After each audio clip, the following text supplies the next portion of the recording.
Bonjour et bienvenue, c'est Anne-Sophie de Self-Care et Créativité avec Anne-Sophie Cress. Et aujourd'hui, j'avais envie de te présenter mon nouveau livre qui s'appelle Mon carnet, ma tasse et moi. Alors ça, c'est l'épreuve que j'ai corrigée. La couverture ressemble plutôt à ça. Dans ce nouveau livre, il y a des propositions de journal créatif autour du thème de la tasse. Le sous-titre, c'est 30 propositions de journal créatif pour créer une habitude de pause carnet. Et l'idée, c'est de s'appuyer sur cette méthode qui a été créée par Anne-Marie Jobin, qui est un journal intime avec de la créativité dedans, et de faire des propositions, il y en a 30, autour de cette thématique de la tasse, parce que l'idée de prendre une tasse de thé, de café, prendre son carnet et se poser dedans, eh bien, ça permet de s'offrir un moment de bien-être créatif qui fait du bien. Et là, je peux te montrer le carnet dans lequel j'ai fait vraiment ces propositions. Donc ça, elles sont dans l'ordre chronologique. C'était tout au long du mois de janvier 2025. Et en fait, je les ai rassemblées dans le livre par thématique. Je vais expliquer un petit peu plus tard. Et comme tu vois, il y a un mélange de collage, de dessin, d'écriture, mais extrêmement simple. C'est-à-dire que l'idée, c'est pas de savoir dessiner magnifiquement ou faire des collages splendides, mais plutôt de s'exprimer et se faire du bien. Prendre un moment de recul dans son carnet et de plaisir créatif aussi. Donc il y a tous les langages du journal créatif, l'écriture, le dessin, le collage, parfois un peu de peinture. Mais ça ne demande pas beaucoup de matériel. Là, c'est quelque chose, par exemple, c'est un thermos avec du collage intuitif dedans. Et ce sont des propositions inédites dans le sens où ce ne sont pas des propositions que j'avais faites ailleurs avant. Donc je vais te montrer un petit peu plus le livre maintenant. Ça se présente avec, il y a une introduction et puis il y a quatre thématiques. Dans la section 1, ce sont des rituels, c'est-à-dire qu'on construit ce rituel de se poser, comme je disais, avec une tasse, une boîte son chaude, quelque chose de réconfortant, et puis avec son carnet. Donc il y a 8 propositions. Dans la section 2, alors on voit mes corrections, hein, parce que c'est pas la version définitive, on est dans le collage et laisser parler de la magie des images. Dans la section 3, il s'agit des émotions, et la section 4, des pages plutôt feel good, positives, et des pages pour gagner en clarté dans sa vie de tous les jours. Donc les rituels, à chaque fois, il y a une intention pour chaque section.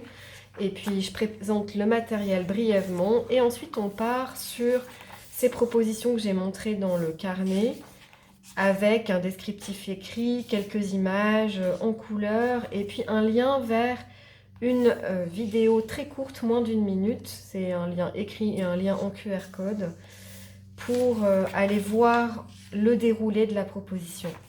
Ce qu'il y a de chouette aussi dans ce carnet, dans ce livre, pardon, c'est qu'il y a aussi à chaque fois une proposition bonus dans le même style, dans mes anciens tutos, un lien de nouveau en QR code et en lien écrit. Donc ça fait une profusion de propositions finalement, une réserve de propositions. Et c'est comme ça au fil des sections. Il y en a vraiment une qui est consacrée au collage, parce que le collage permet finalement d'avoir des pages qui sont vivantes, qui sont colorées pour la plupart, qui sont gaies, et surtout qui nous amènent par le biais des images à faire un détour qui nous ramène à notre vie intérieure en général. Ça nous permet de faire parler notre intuition, notre boussole intérieure. J'aime beaucoup le collage. Et voilà pour cette deuxième section. On a enfin une troisième section autour du thème des émotions, parce que le journal créatif, c'est vraiment un lieu qui peut accueillir tout ce qui nous traverse, hein, les émotions, les sensations, les ressentis, les débordements, les émotions inconfortables surtout, mais aussi, on verra dans la section 4, les émotions agréables. Donc je vais passer cette section-ci, mais ça donne un peu une idée de la présentation, la façon dont c'est mis en page. Et donc il y a une double page par proposition, c'est bien détaillé. Et J'ai voulu que ce soit très clair, il y a le matériel ici. Une suggestion, hein, parce qu'évidemment il y a beaucoup de liberté dans les matériaux, les médiums à utiliser. Mais ce sont des suggestions de matériel. Et ensuite une suggestion de déroulé. Si on n'a pas envie de se laisser influencer par mes propres images, on peut juste regarder le descriptif écrit. Voilà pour ce nouveau livre. La dernière section, c'est sur des pages plutôt axées sur les émotions positives, avec des propositions comme de la douceur dans ma vie, qu'est-ce qui donne de la douceur dans ma vie, l'abondance dans ma vie, les bonheurs du quotidien. Et puis aussi des pages plus pour identifier ce qui est essentiel pour soi et poser des intentions, identifier aussi ses besoins et ses élans, ses envies. Donc c'est un livre, je trouve, extrêmement complet, avec beaucoup de propositions. Et le thème de la tasse, finalement, c'est presque un prétexte pour se poser dans son carnet et s'autoriser à prendre des moments pour soi. J'ai reçu une question qui me demande quelle est la différence entre ce livre-ci, donc mon carnet, ma tasse et moi, je mets la couverture ici, et mes livres précédents, Pause carnet, le temps d'un café, c'était aussi l'épreuve, donc on ne voit pas la couverture définitive, et Pause créative. Donc mon carnet, ma tasse et moi, il vient de sortir là en avril 2025, et c'est vraiment quelque chose qui est, à mon avis, qui est bien pour à la fois démarrer le journal créatif si on n'en a jamais fait, pour prendre une habitude en fait de pause carnet, de journal créatif, et à la fois pour des personnes qui sont aguerries, entre guillemets, super habituées et qui aimeraient explorer une thématique nouvelle avec cette thématique de la tasse. Pause carnet, le temps d'un café, qui date de 2024. C'est vraiment quelque chose qui est construit sur le même principe, sauf que c'est en noir et blanc. Il y a 4 sections.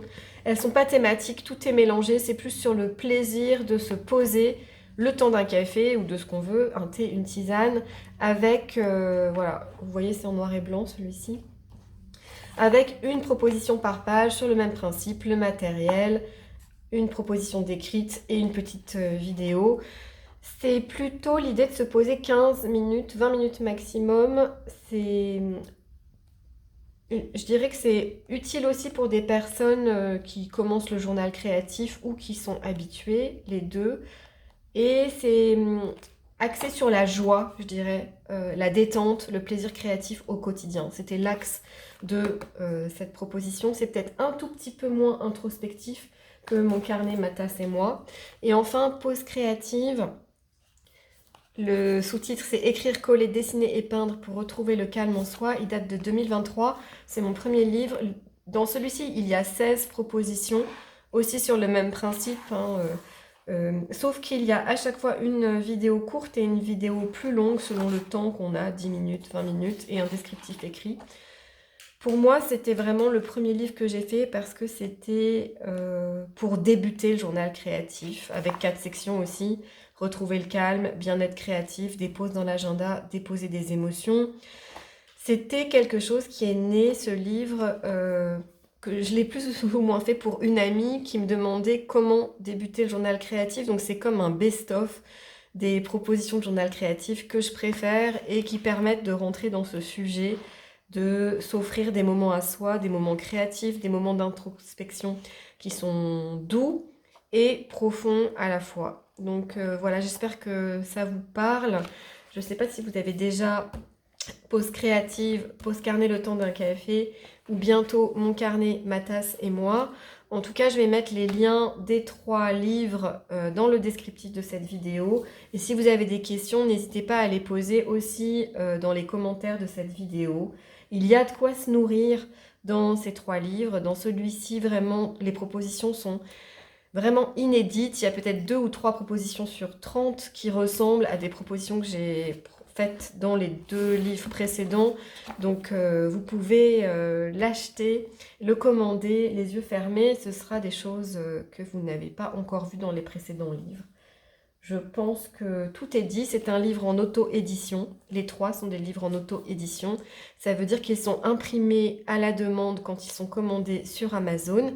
Je sais que ça chagrine certaines de passer par ce biais pour les commander, mais c'est la façon la plus simple que j'ai trouvée et la plus fluide de ne pas avoir de stock et qu'il vous soit envoyé le plus rapidement possible, imprimé par des imprimeurs les plus proches possibles de chez vous, puisque en général c'est imprimé en France ou au plus loin en Italie si vous le commandez depuis l'Europe, c'est sur amazon.fr.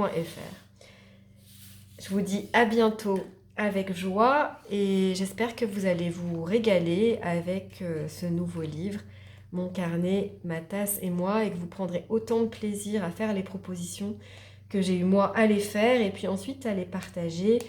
Et voilà, je vais conclure cette vidéo ici. C'est vraiment prendre son carnet, prendre une tasse, un tout petit peu de matériel créatif et se déployer sur des pages. Ça peut être sur un petit, un moyen ou un grand carnet, vraiment comme vous voulez. Je vous dis à bientôt.